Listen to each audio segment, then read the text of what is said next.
And we are back here at UFC Live, presented by DraftKings. Dustin Poirier getting set for his trilogy bout with Conor McGregor. Look at the electricity we saw for the ceremonial weigh-in. Both guys coming in at 156, and Dana was not having any fisticuffs between these two dudes. As Conor said Thursday, you got to pay for that. But the emotions are there, the excitement is there. We hope you check it out on ESPN Plus pay-per-view Saturday night. Well, speaking of Dana White, president of the UFC, joins me now here on UFC Live. And, you know, Dana, we're talking, look, the crowd here behind us, and it's just different when Conor McGregor is on a fight card. Why do you think he makes this such a big draw? Yeah, it's true. First of all, this is a big weekend in Vegas. It's reopening. I mean, there's shows here that are sold out. Even Raider Stadium is sold out. Yeah. Rogan sold out. MGM Grand 2 nights in a row. So it's a big weekend anyway. But there's a different type of energy that comes along with a Conor McGregor fight, and this trilogy is one of the best.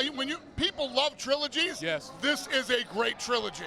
What's at stake here for Conor McGregor? I mean, I was saying earlier that part of his legacy is clearly on the line here because, granted, double champ, he's going to be in the Hall of Fame, sure, but he's lost 2 of his last 3 fights. If he doesn't win this fight, the question marks going ahead are much bigger than if he does win. In your mind, what's at stake? The answer to that question is he's extremely wealthy. In this business, it is hard to stay on top when you are extremely wealthy. Right. And, we're going to find out Saturday night how hungry Conor still is.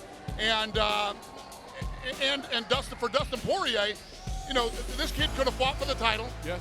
He's the #1 guy in the world. He stepped aside for this big money fight, was criticized. He did the right thing. Because if he wins on Saturday night, he's still the #1 contender and still going to fight for the title. But for Conor, the other thing that's at stake is if he wins, he fights for the title again and adds to his legacy. Because no one has ever held the 155-pound belt twice. Conor McGregor would have a chance to do that.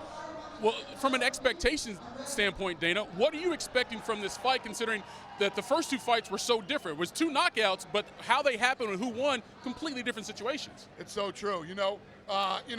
Dustin came in the first time. Conor was on the rise, got knocked out, went back to the drawing board, worked his way back up to the top.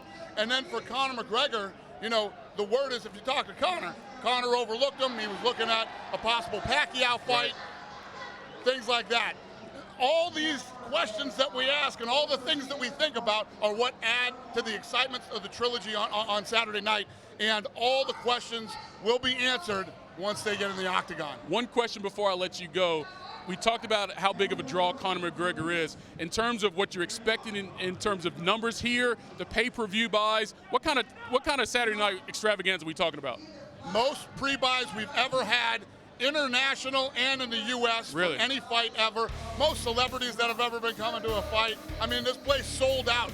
T-Mobile sold out over 20,000 tickets in minutes. Wow. In minutes. So, I mean, from the very beginning, we knew this was going to be massive. And as we start heading into, it's looking like we're probably going to do 2 million pay-per-view buys for this fight. So that's not easy to do. No, We've done it one time, Conor and Khabib. There we go. So it's going to be a big one, and we hope you are part of it. If you're not going to be part of the 20,000 people inside the arena, be at home watching ESPN Plus pay-per-view. If you don't have it, go to espnplus.com/PPV right now to order. Thanks for watching ESPN on YouTube. For live streaming, sports, and premium content, subscribe to ESPN Plus.